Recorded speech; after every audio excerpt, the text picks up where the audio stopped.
Defiance FM. You've got a very powerful voice. I think someone described, I think I saw the word bluesy used once to describe your voice.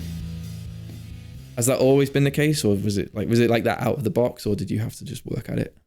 No, as in like my voice is naturally my voice because I've never had like proper singing lessons or anything like that. This is my voice just as it comes. But when I was younger, I didn't have such a sort of bluesy or sort of deeper tones to my voice, because when I was younger, as all people have like a little sort of quieter, maybe higher pitched voice. And then as I got older, my voice then started to mature, and that's when I got like the deeper tones, because I remember singing when I was younger, and I suppose people said, you know, you're good, but I was very high pitched, could hit the high notes, but when it came to doing the lower stuff, I would struggle. And I'd always wanted, because I really love like soul music, and I love some of the big jazz singers like Ella Fitzgerald and Etta James, and they have like real like sort of depth to their voice, right? And I always wanted to sing like that, but I just couldn't get the low notes. And then as I got a bit older, I think I was a bit of a late bloomer, and as it finally sort of came and I could hit those low notes, I was like, yes, I can do them now.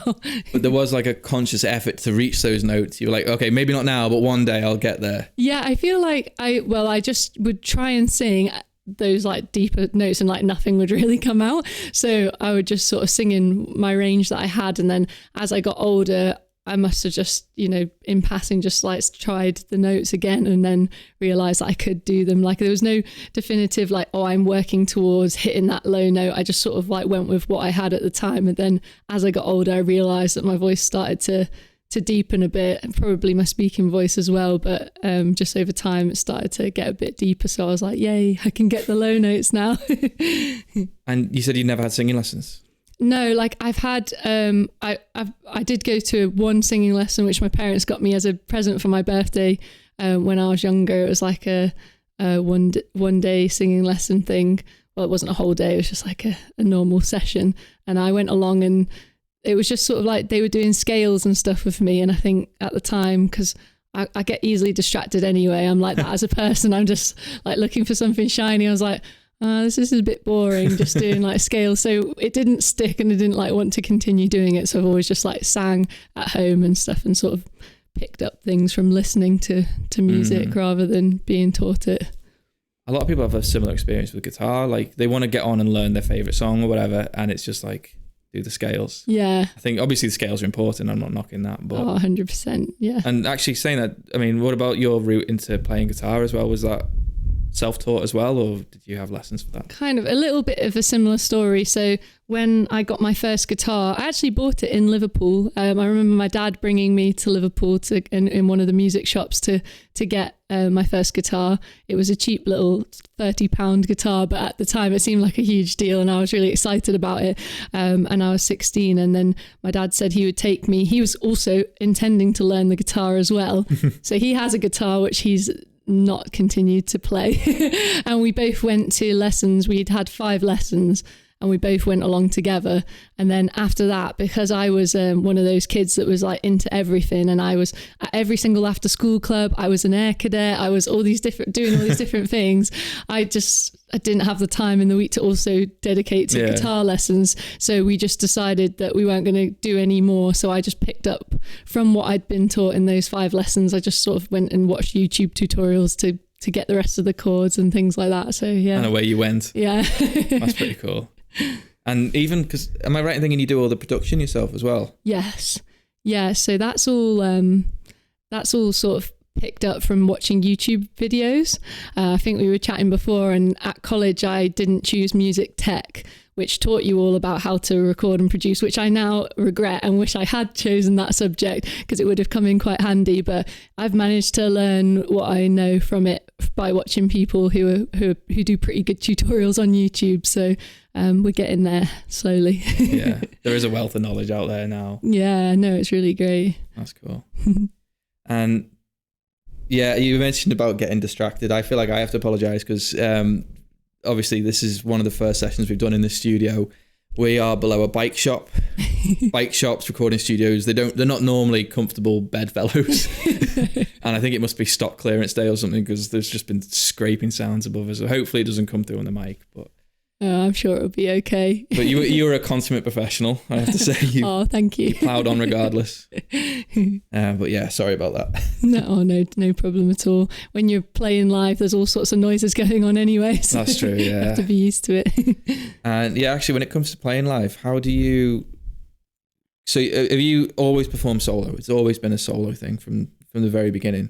I started off doing solo stuff just because I just knew I wanted to sing, and then as I got a bit older, I have been in bands. So I joined sort of like a rock band when I was younger with a friend of mine who was an amazing guitarist, and then I have just been in a couple of different things, and I am in a band at the moment as well called the Good Stuff Project, who are sort of more of a rock band, it's a nice outlet for me because I do my stuff, it's very acoustic, maybe a bit on the folky side, and then I do some more like rock tunes with the Good Stuff Project, so it's quite nice to have that difference there. What was the latest one you put out? It was very recent, wasn't it? Yes, just Friday just gone, we put out Royal Pontoon, that was which it, is yeah. our latest That's track. very heavy, especially like the song sort of builds and gets heavier and heavier, doesn't it? Yeah, and it has like a separate section at the end almost that's very different from the rest of the song, but that's my favourite part of the song. Yeah. But it shows your versatility as an artist, because obviously you've been in here and you've been doing you've been doing a range of stuff, but it's all been acoustic. Yeah. But for you to go and then you've got a great rock voice as well. Oh, thank you. I've always enjoyed lots of different music. So as I said, I love like soul and jazz music, but I also have been a big fan of rock and indie music. And especially as I got older, I was really like into Arctic Monkeys and those kind of bands as well. So it's nice to be able to do a bit of both. Yeah, it's Arctic Monkeys are definitely a mainstay, aren't they, for a certain generation? Yeah. I think those are a good like couple of months of that's all I ever listened to is just my Arctic Monkeys albums on repeat. I was in uni when AM hit. Oh, amazing. And it was like, if you walk down the student halls, it was like everyone's dorms. Yeah, you just hear like a different song from AM. It was ridiculous. It was like being in a Arctic Monkeys cult. That's amazing. Entire uni. It was fun. Yeah, so you've been when was the first song you put out was in 2023, was that right? Yeah, so summer of last year in June 2023 was when I released The One, which was my debut single. And now I've done I've got another one coming out this Friday, so including that one, that'll be 5 tracks, I believe. Are you allowed to say the title yet? Yes, I can say the title because that's been announced, so that's Perfectly Wonderful, that'll be out on Friday, which we may or may not have recorded some of today. Yes, I'm part of an exclusive club of people who have just heard it live. Yeah. Yeah, it was really good. I think people are going to like this one. Oh, thank you. It fits your style well. It's... Thank you. People who are fans of the previous one will be fans of this one, I think. Yeah, I hope so. It's quite the track. When I've put it together, I've added a lot more instruments on. Obviously, you've heard the acoustic version today, but I'm hoping. Someone commented on a little snippet that I posted the other day saying it sounds epic, and I was like, oh, that's a nice word for it. So I like that, epic. Hopefully, people think so. Did I see a video of you playing the trumpet? Yes. So when you say you add in these layers, it's not just like fiddling around with a synth. No. You're actually getting the actual instruments in and you're actually performing them yourself. Yeah, wherever I can. I've been playing instruments myself. So for Old Fashioned, which is my last track that I just released last month, I knew I wanted a trumpet line on it. And I knew that my parents had one still in the loft because when I was younger, I was the typical, like, we did you can take an instrument home for a week, like everyone does in high school. And I was like, I really want the flute, as all the other girls did. All the girls wanted the flute because it was like the pretty nice instrument. and they were like, here you go, here's the cornet. So I had the cornet for a week, which I was a bit disappointed about. But my younger brother played the trumpet, so I sort of took some tips from him.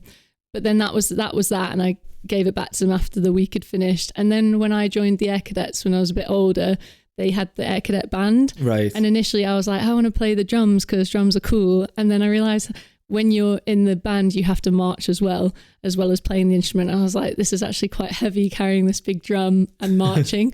So I was like, what's the lightest instrument that I can have? Which was the bugle. the hardest to play, but the lightest to carry when you're marching. So I was like, I'll do that one because I sort of knew how to play a brass instrument at that point. So I did like last post and things like that. And that's why I was able to then play the trumpet. Every armistice day you have to. Yeah. Is the bugle, because you can't, it's not like a trumpet where you press the valves. It's you just control it with it's basically singing, isn't it? Yeah. Is it where does the difference in tone come from? Is it from your chest or like? It's sort of how hard you blow it, because you blow it in the same way as you would a trumpet, and it's all about like the technique. You sort of like purse your lips and you like blow like that, and that's how you get a sound out of a trumpet or a brass instrument. And that's what so when I play the bugle, you have to basically like blow harder and like pull your lips tighter almost it's like a technique to it, but that's what makes it then go higher, and you're sort of controlling it by how hard you're playing it. Whereas with the trumpet, obviously there's valves, and I don't know how to play the notes, as in I don't know what holding this valve does or this valve does. So when I did, it was a trumpet that I used on Old Fashioned, but I just winged it. I was like, I'll just try and find the notes that sound like what I want, and then I'll just keep doing that. So I just tried like pressing different valves until I got the note that I wanted. And so I winged it a little bit with that one. It makes you wonder how many artists have put out real like top selling records that have instruments on them. It was probably the first time playing it, and they were just like, let's just have a stab. Yeah, maybe. I think I've heard the trumpet line. I know the one you mean. It does add a lot to the song. Yeah. That's what everyone always says to me. I've got that bit stuck in my head, the trumpet line. Got a bit of a Red Rum Club thing going on then, hasn't it? Because they're big on trumpets, aren't they? Their trumpet players like a key part of their sound. Yeah, no, I like the trumpet. It does add a lot to performance. I would quite like to sing with like a big sort of big band behind me. I have done it once before when I was younger in college. They had like a college jazz band, right? And they had like the full shebang with like all the instruments and the trumpets and trombones and all sorts. And I loved that. That was brilliant. You must feel so powerful. Yeah, like heading up this massive band behind you. It's so cool. Because I've seen like some videos of Ray, who's like performing a lot now, who's been performing a lot recently, and she's got like a full orchestra behind her. And I was like, that must be so insane, like doing performances with all those musicians behind you. It's so cool. And you were saying earlier before we started recording this that you've always had this ambition to have assemble a band behind you. Yes. Like, it doesn't even necessarily have to be a brass band, I guess. Like. Yeah, no, it doesn't have to be a brass band. I mean, classically, I suppose you'd have, your drummer, bassist and guitarist initially is what I was thinking of, but who knows what the future might hold. It would be amazing if one day I could have a massive, big orchestra behind me to play with, but who knows? Yeah, that'd be cool. So you've been gigging, you mentioned, because where you live is in Northwich, isn't it? Yeah. Which, for how close I live, my geography's terrible. It's would you say you're kind of situated between Liverpool and Manchester? Like, yes, yeah. So strategically, you can gig in both quite easily. Yeah, so luckily enough, I've got train lines that run to both Liverpool and Manchester, which is quite handy, and I'm not too far from both. So I try to get out into the city as much as possible, because there's obviously a lot more going on in the cities than in small towns. But but did I see that you played at the Whiskey Bar? The Whiskey Jar, Whiskey Jar. Yes, Whiskey Jar. No, I played at the Whiskey Jar in January. So yeah, that was really nice. It's a great night there because everybody is really into the music and really sits and watches the artist. So it's a nice atmosphere. It's got like an old speakeasy sort of look, hasn't it, when you come in? Kind of like, I think that's kind of what we were going for with this place. Yeah, no, to some extent. Cool. Yeah, they've got like sort of a backdrop of fairy lights, and it's a really nice venue, definitely. Cool. And do you say you played at? So that's a gig that I've got coming up. Oh, someone's coming up. That's right. Yeah, so hopefully, I'm not sure if the announcement's out yet about that one, but hopefully I'll get to put some stuff up on my socials about that one. Okay. Do we need to cut this? Maybe. Okay, I'll make a note. Only just because I'm not sure they said I can announce it just yet. Okay, I'll make a note. Where are we? Okay. Sorry. It's okay. Let's talk about a gig you can announce. The Liverpool one, Jacaranda, I can announce that. That's been announced. Okay. All right. Yeah. So when is that one? So I have the gig coming up at the Jacaranda in Liverpool on the 2nd of May. So that's actually next Thursday. It's like really, really soon. So I'm supporting Felix Hill, who is an amazing musician. I've been listening to his stuff. He's got a really amazing voice. And I'm also playing alongside Noah Roche, who is also supporting. So it's me and Noah who are supporting Felix. And that's 2nd of May. Doors open at 7:00. So that should be a good gig. Yeah. Do you say you've been to the Jacaranda before, or is it the first time? No, it'll be my first time playing there. I've heard good things. I've seen lots of videos about the Jacaranda, so I'm excited to play there. Are you in the original building, or are you in, because they own phase 1 as well around the corner? Do you know which one you're in? I think it's the original, but well, it's just called the Jacaranda on the okay, post, yeah, so sounds I'm like it'll be the original, yeah. Oh, cool. Should be good. I'll tell you this, because I tell everyone this when they say they're playing at the Jacaranda. Beatles played there. Oh, wow. Actually, now I'm even more excited. There's a bit of I thought they played there. It turns out they used to rehearse there. Oh, okay. Because the basement's got like a few rooms to it, a little bit like this place. Yeah. And they rented one of the places, and there's some story about how as part of the deal they had to paint the ceiling, so John Lennon did the ceiling or something like that. Oh, wow. I hear a different version of the story. I probably tell a different version of the story every time I hear it. It's like Chinese whispers. Exactly, it gets more elaborate each time. The story's probably he went in once and had a drink. That was probably But yeah, a bit of history there. Well, that's pretty cool. I'm even more excited now. So what was the date for that one again? Sorry. That was the 2nd of May. 2nd of May. That's cool. Any more in the pipeline, or is it just that one and then the one that we shan't mention?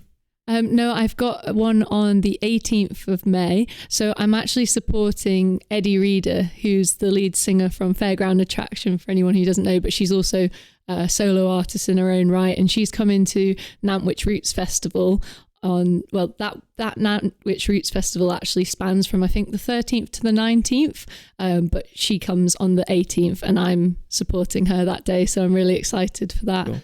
Yeah, so that's... Is it an outdoor gig, do you know? It's an indoor gig. It's in the Nantwich Civic Hall. Okay. I think it's around 500 people capacity, so it'll be nice. And it'll be a proper moment for me, because I used to sing Perfect in my covers set when I was younger, and just coming up the doing all my little cover gigs in bars and stuff, so it'll be a proper moment for me to be able to support her. Any chance of a duet?